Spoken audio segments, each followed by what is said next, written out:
Last night, the McMahons drew the #1 entrant to the Royal Rumble, and boy, they were extremely original with that one. The New Day paid their respects to the trombone. I can't remember her name, but Francesca. They paid tribute to Francesca. Chris Jericho has now made a new fashion trend, wearing sports coats with no shirts. What are we talking about? Well, we're going to talk more about it on this week's Monday Night Raw review right here on WGS-TV. Hey YouTube, are you ready for your hot tag? Because if you are, it's definitely time to work. What is up, guys? It's Cartman here, and you're watching WGS-TV.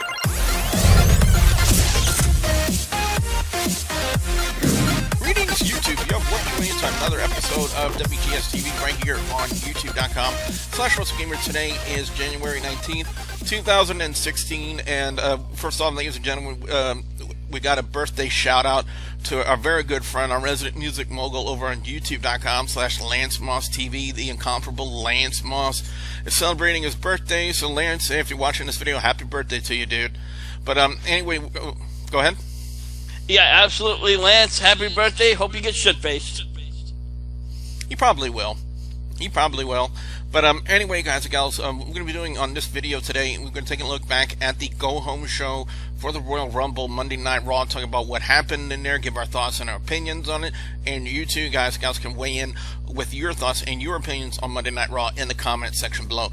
But in the meantime, let me go ahead and introduce the panel for this week's Monday Night Raw review. First off, ladies and gentlemen, you heard him already. He is the host of Hardcore Wrestling Radio, Rick Head. Rick, how you doing?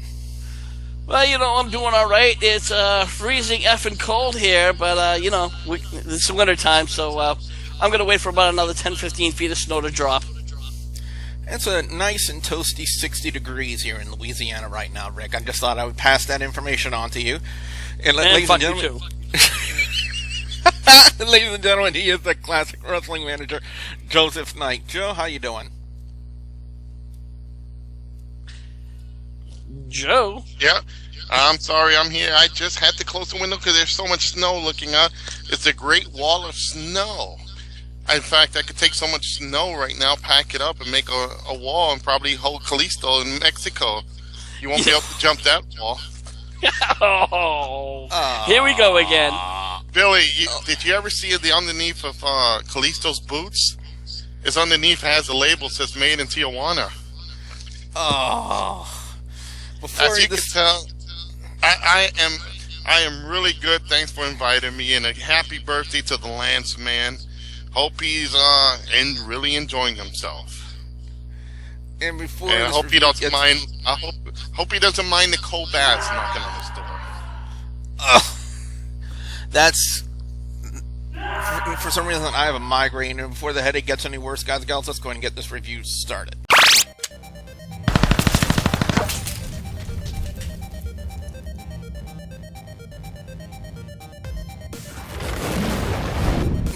As we look towards the opening of Monday Night Raw last night, and they would have Roman Reigns come out, and he wanted to, of course, have a confrontation with Brock Lesnar. If you guys remember, in the previous week, Roman Reigns got F5'd by Brock Lesnar, so he was calling you out, and instead, out would come Chris Jericho, who apparently now has a fashion trend of wearing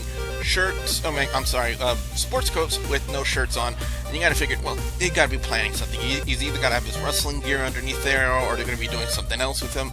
But basically, he would make the highlight reel with him, Roman Reigns, and Brock Lesnar for later on tonight, and that would prompt the League of Nations to come out, which would then devolve into a match between Roman Reigns and Rusev. And one thing I found funny, Rick, that every member of the League of Nations had something to say about the Royal Rumble except King Barrett. Well, the reason for that is King Barrett is still on injury. They're trying to keep him on the screen, and they're trying to keep him... He's, like, right now, the antagonist, similar to what Xavier Woods is doing for New Day, and that's why he probably didn't have anything to say. And now, another thing to add about this match, ladies and gentlemen, is that Chris Jericho was a special guest referee.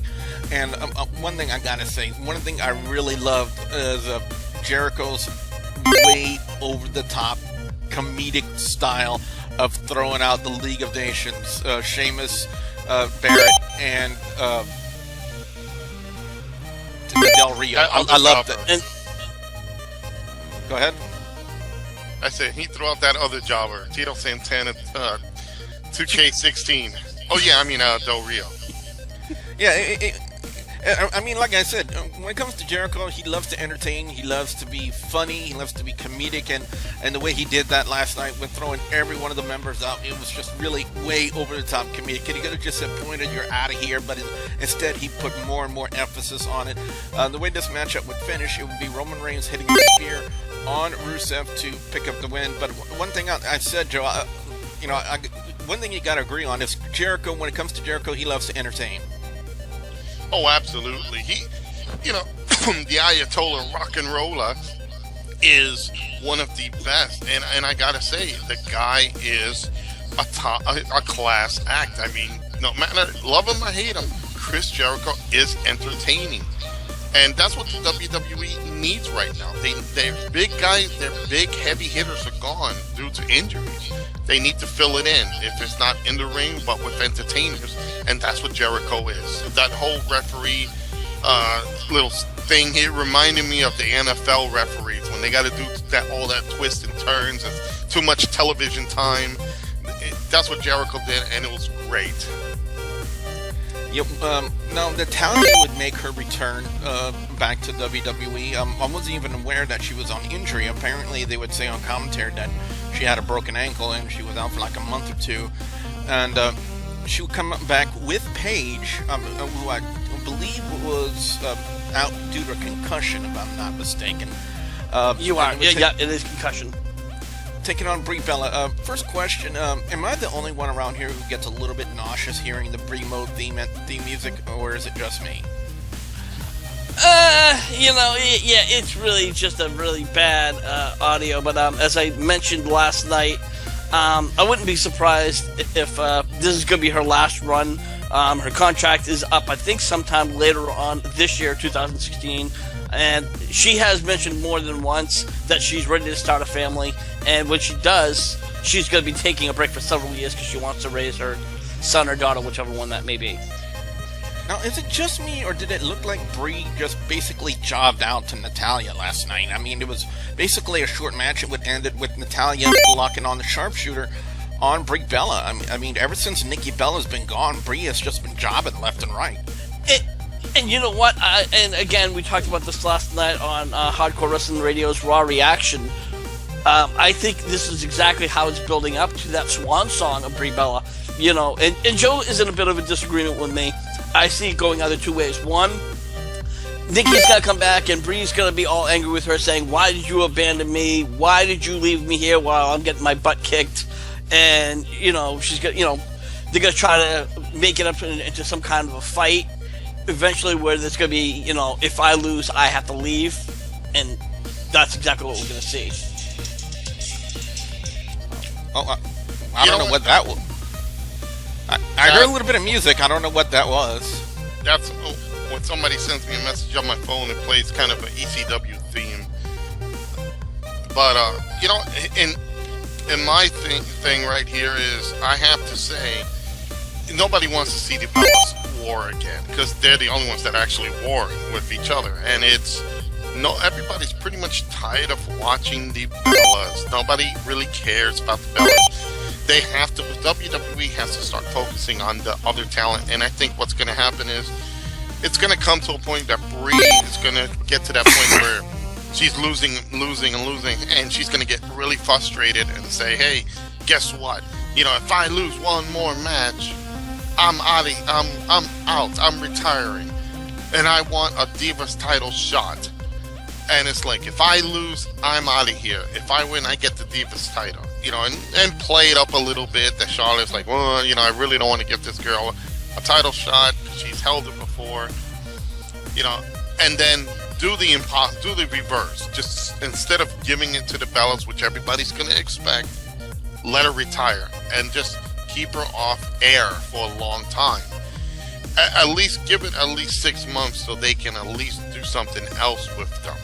But for now, frustrate them, let her put her career on the line, end it, take her off TV for a while. We haven't six-man tag up next with the Wyatt family taking on the Dudley Boyz and Ryback. And is it, again, I'm just going to ask this question, is it just me, or is this feud between the Wyatt family and the Dudleys just gone nowhere fast? Well, you know what? If you ask me, and of course, although it's not official, I already made the prediction that they're setting up the Heat because they need to set up some matches. Because right now, there is several people, big hitters on the injury list, so they need to fill the Royal Rumble. And I would not be surprised if we just see some kind of a final match between the two. Hopefully with some special stipulation that will make it at least interesting. Now, the only way to make this match... I'm sorry, the only way to make that match interesting is if you put a complete steel cage where there's tables, chairs, and everything. I mean, just go for broke and just put everything in there and let it go. I think, Rice Nord needs to be already taken out. He needs to be on the injured list. Lord knows he's killing the audience with his I want s'mores gimmick. I think it's time to get them out, and I think what's going to happen is the Dudleys are losing right now. Gentlemen, watch. By WrestleMania, these guys are probably going to be your tag team champions, and they'll be waiting for the Hardys. Finish of the match came with Luke Harper hitting the Discus Clothesline on Brie to pick up the win for the Wyatt family. And I did find a little bit about information. If you guys noticed, every time they would do the follow the buzzers, they would do the upside down 4. According to Bray Wyatt's Twitter feed, that they are the 4 horsemen of the apocalypse, and he even named them in the Twitter. So that's why they do the upside down 4, because they're calling themselves the 4 horsemen of the apocalypse. And I'm sure Joe would have something to say about that because he is a classic wrestling. He is a historian. I think it's actually a pretty cool idea the way they did that. Some may agree with me, some may disagree with me, but the 4 down, I thought it was just going to be there's just 4 of them, and that was just going to be their logo. But obviously, I was wrong on that one. What? And I gotta chime in real quick. Using that 4 Horsemen of the Apocalypse theme, very good.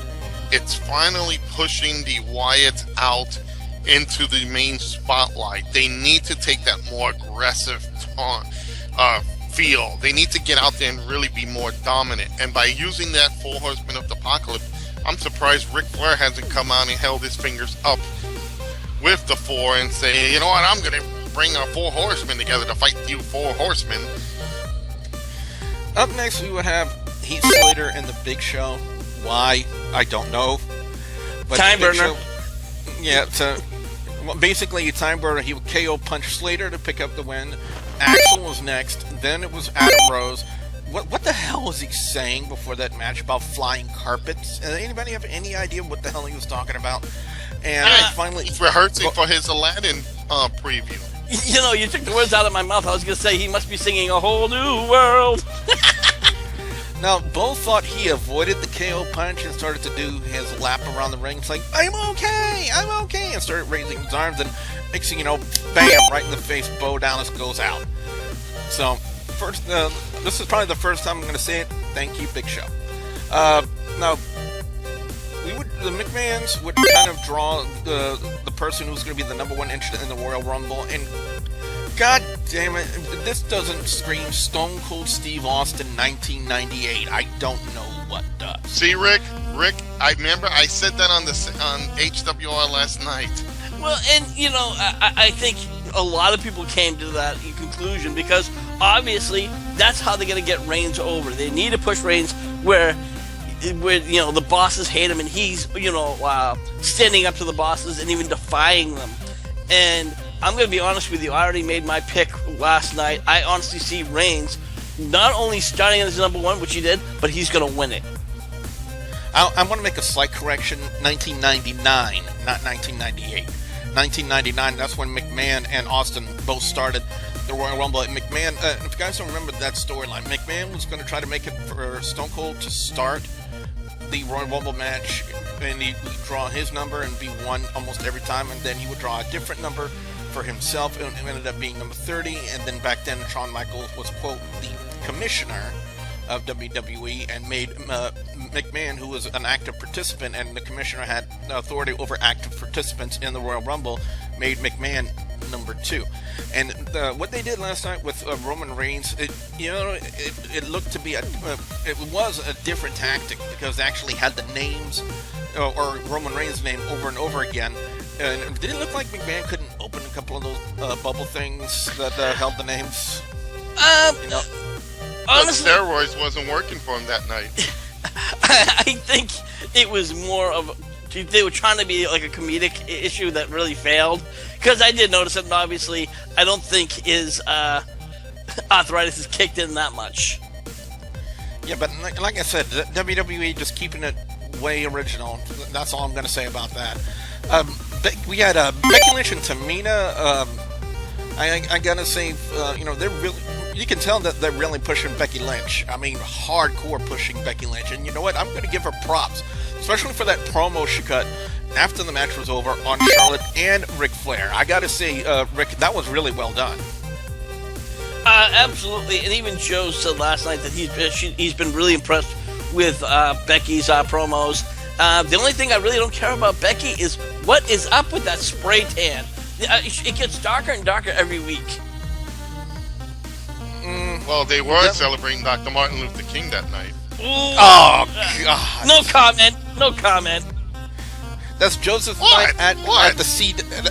By the way, send all your hate to Joseph Knight at the CWA at ClassicWrestlingAssociation.com.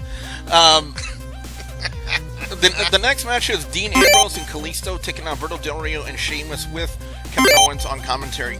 I'm going to put Kevin Owens into the Superstar Billy Graham class. Here's what I mean by that. Kevin Owens can cut a promo. Somewhat decent promo. I'm not going to say spectacularly, but he can cut a promo. When he comes on commentary, he flat out sucks. Kevin Owens flat out sucks on commentary. I hate to say it, but with me being a commentator for 7 years, when I notice somebody sucking on the commentary and taking out the energy of commentary, Kevin Owens was doing exactly that.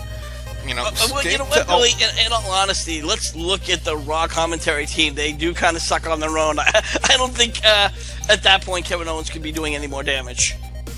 Well, in all defense, too, his character is not supposed to be all blah, blah, blah, blah, blah, blah. His character is strong to go in there and just kick ass. That's what he does. And I think in the situation, I think he forgot that he's on commentary and he was supposed to be more alive. But it served the purpose. He was there for Dean, for the match. Yeah, to provide it as a distraction for Dean Ambrose when Del Rio took him out, and then it boiled down to Sheamus hitting the bro kick on Kalisto. And we also get the announcement that at the Royal Rumble that there would be another match between Del Rio and Kalisto for the United States Championship. This one to take place at the Royal Rumble match. Now, probably what I would like to consider the funniest segment of the night on Monday Night Raw. And Rick, you even referenced it on your play-by-play last night on Facebook, saying that you needed weed to get through what they did last night. And I'm talking about Francesca's funeral, the funeral of the New Day's trombone, Francesca. That was... I don't know how many times I have to say it, Rick, but every time I see the New Day, I love it. You know what? I have to admit, they are funny, but, when I see them coming on, I have to light up a joint so I can even laugh even harder. Well, they would end up turning it into a match between Big A and Jey Uso. Now, was I the only one that saw this, or did it look like that Jey Uso tweaked his knee when he was coming down? Like he was doing a big springboard and then he came down and it looked like he was tweaked his knee a little bit? Yeah, you know what? Even Ms. Jack Shit, who watched Raw with me last night, even noticed that Jay did probably tweak it. I don't know if it was a full injury, if it just might be like a little stinger. Now, as far as today's recording goes, the match for Royal Rumble, the tag team match, New Day versus the Usos, is still going on. But after this time, there's not been any word as to whether or not they're going to be canceling that match. Now, following that, we would have probably a this is what I'm considering an 8-man filler match. It was Mark Henry, Titus O'Neil, R-Truth, and Neville taking on the Cosmic Wasteland and Tyler Breeze. First thing I'm going to bring up, Joe. Did you notice the obvious fuck up, like I did last night, that happened at the finish of the match? Of course, I noticed it involved Mark Henry. I guess he forgot he had to catch someone. I don't think this one's on Mark Henry.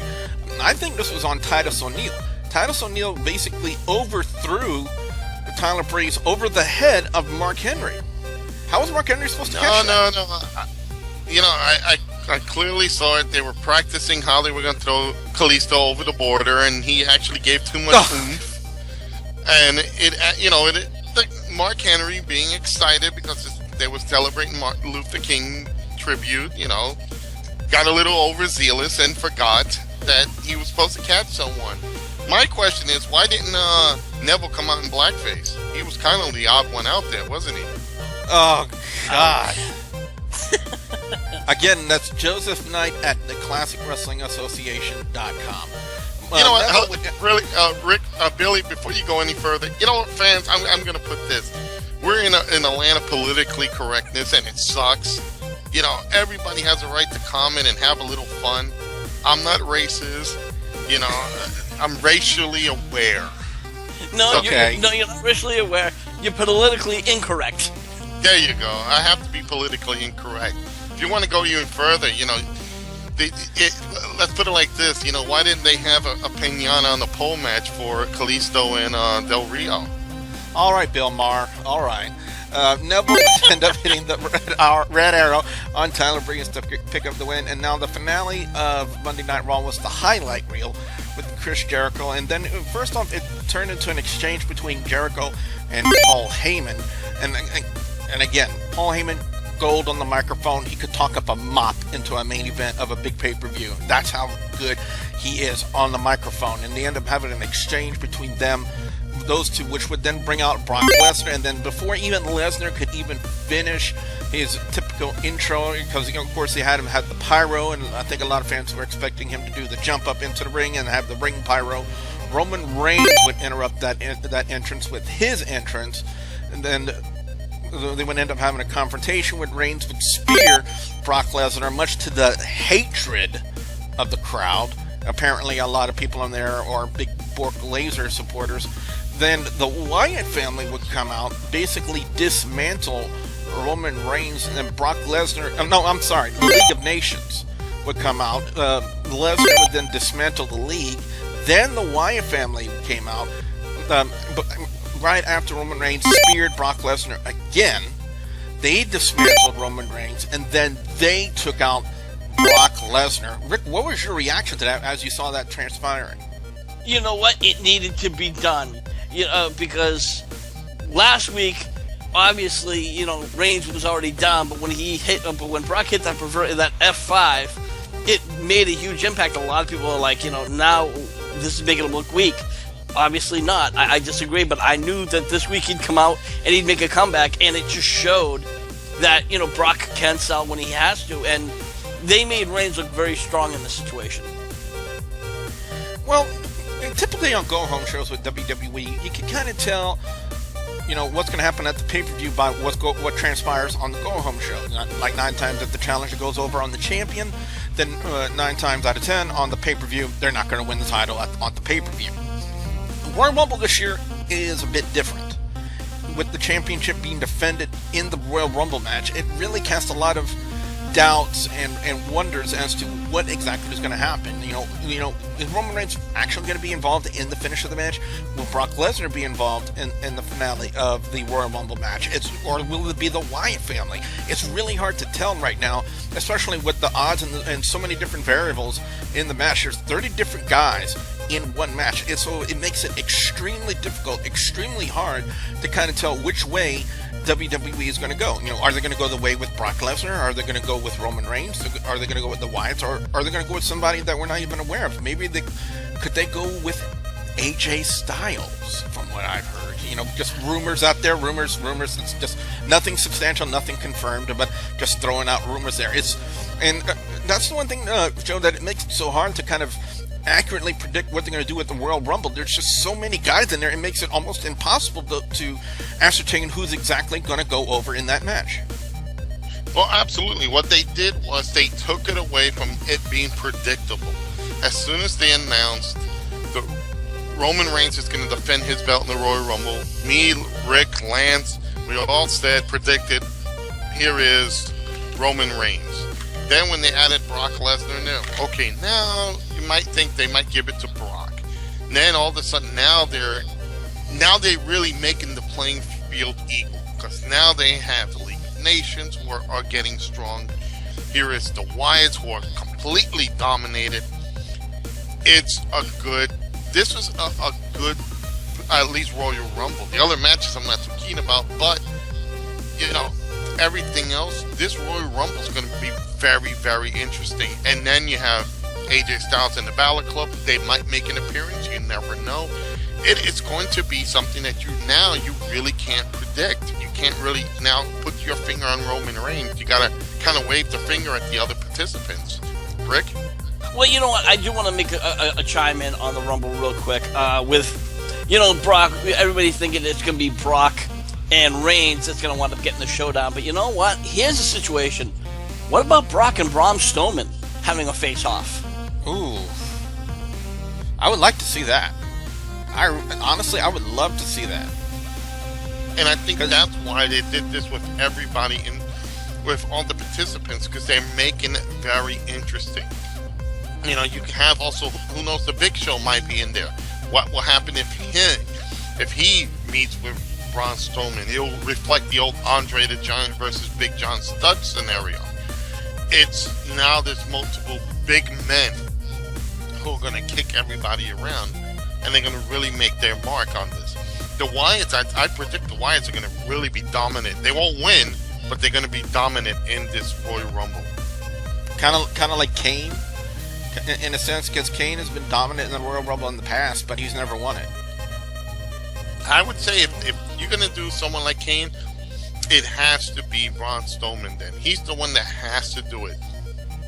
And it'll be probably directed by Bray Wyatt. Bray Wyatt will probably point to those guys and say, he's next, throw him out. And they'll just grab him and fling him out. I predict that's what Bray Wyatt should do. And that would be a great scenario. Just him sitting in the corner like he's Raven, while Luke Harper, Rollins and Strowman just wait for someone to come out. He'll point to them, throw them out, and it'll continue until somebody else big comes in. That's definitely an interesting scenario to take into consideration, because something like that could possibly happen in the Royal Rumble match. Anyway, guys and gals, overall score on Monday Night Raw, the go-home show into the Royal Rumble, I'm going to give it a 3.5 out of 5. First off, I'm going to give hilarious segment to the New Day's trombone funeral for Francesca. I love that, especially Xavier Woods. He's like, I can't go on. I can't. I love that. I mean, I love Austin Creed, Xavier Woods, whatever you want to call him, whether you watch him on Up, Down, Down, or WWE. I love it. It was just absolutely hilarious. But best segment of the night, I'm actually going to give it to the highlight reel. It was a good finish. It was strong. It did what it needed to do, and I gotta say, I thought it was the most interesting segment of the night. Worst segment, believe it or not, I'm going to give it to the McMahons drawing Roman Reigns as number one, because for one thing, it was too predictable. It was way too predictable what they were going to do right there. It was, and whenever I say when wrestling becomes predictable, it becomes boring. And as soon as I said the McMahons are going to draw the number one entrant to the Royal Rumble, you almost knew instantly it was going to be Roman Reigns. Over and over again, they were going to put the screws to him, and guess what? That's exactly what happened. So that's why I'm going to give that worst segment of the night. Saw it a mile away. That could have been also piss break of the night, because the McMahons are going to draw the number one entrant for the Royal Rumble. It's going to be Roman Reigns. I'm going to take a piss. That's all I got to say about it. So anyway, let's go to Rick next, get his overall score and his picks for best and worst match or segment of Monday Night Raw this week. I'm going to be honest with you, with the exception of a few segments, it really was nothing to write home about. Obviously, you had the Becky Lynch promo, which got her the title. That was a good spot. You had the New Day funeral for the trombone. That was a good spot. And then you had the highlight reel, which was probably, again, the best segment of the night. As far as the worst segments, you could have the jobbers versus the social outcasts. Yeah, it's basically jobbers versus jobbers. That was definitely a piss break for me.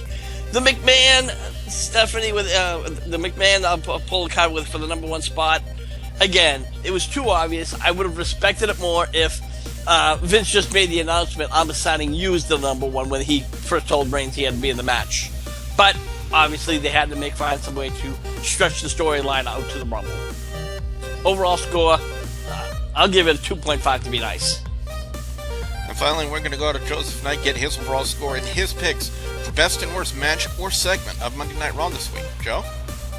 Well, actually, you know what? I got to give it a 3.5. It's the highlight reel was the top segment, the Becky Lynch shoot promo.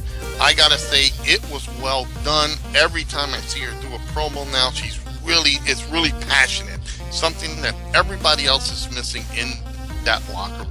She has the passion. She's saying it out there. The New Day funeral from Francesca, again, great, funny segment. Proves that these guys are finally moving forward. The worst segment, I would have.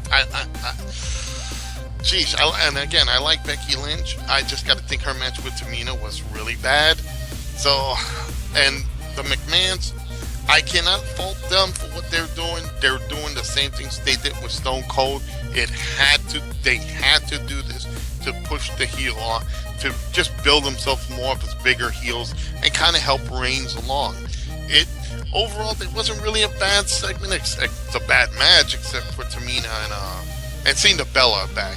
And again, I think that's what killed me too, seeing Brie back. So overall, Billy, 3.5. I think it was a pretty good send-off. They did what they had to do. Get everybody that was needed in the right direction. In all honesty, to stand in defense, I would rather see Brie Bella than Nikki Bella any day. Especially when it comes to in-ring talent and in-ring performance, Brie has always been the better Bella, in my opinion. But anyway, guys, I bet you they do have talent, but it's not in the ring. Anyway, guys and gals, what we want to know from you guys out there, the viewers and subscribers, your thoughts on Monday Night Raw this week. What are your overall scores? What are your picks for best and worst match or segment of Monday Night Raw this week? We definitely want to know what you guys out there have to say. Be sure you put your comments in the comment section below. Don't forget to like, favorite, and subscribe. Rick, where can fans check you out on HWR? Well, of course, they can always check us out over at youtube.com/HWR show. We have our podcasts, we have reviews, we have shoot interviews, a lot of tributes to some of the greatest wrestlers today and yesterday. And also, if you want to join in the conversation, head on over to the group sections on Facebook.com under the name HWR Chat Room. Right now, we are having a tag team tournament, the HWR Tag Team Tournament, and we're pitting the classic wrestlers versus the wrestlers of today. And some of the results are just outstanding, and just I honestly have to say I wouldn't predict some of them. And Joe, to speak on what Joe said, you know what? Hey, they are great mouthpieces. I'm sure we can just ask Daniel Bryan and John Cena on that one. And don't We're forget, talking about talking. We're talking about. So. We're talking about talking, YouTube. We're not talking about anything else other than that. Ladies and gentlemen, he is known as the Classic Wrestling Manager. He is Joseph Knight. Mr. Knight, where can people check you out? Well, they can check me out on Twitter at JKnightCWA, and they can also follow me on Facebook, facebook.com, Joseph Knight Manager. You can be part of my new group, which is Danger Nights, which talks about retro gaming, movie review, cartoons, anything that we can bring up.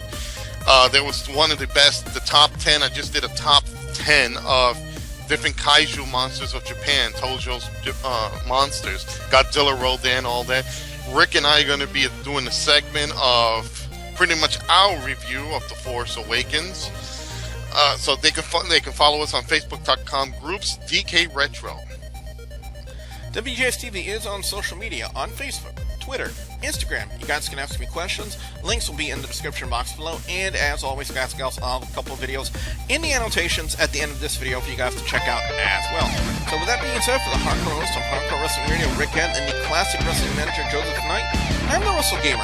Double B, Billy Woodrow saying we'll see you at the next Warp Zone. I know a lot of people are going to be asking, well, why don't you do your own Mario Maker playthrough? For one thing, I don't have a Wii U. Achoo! Achoo!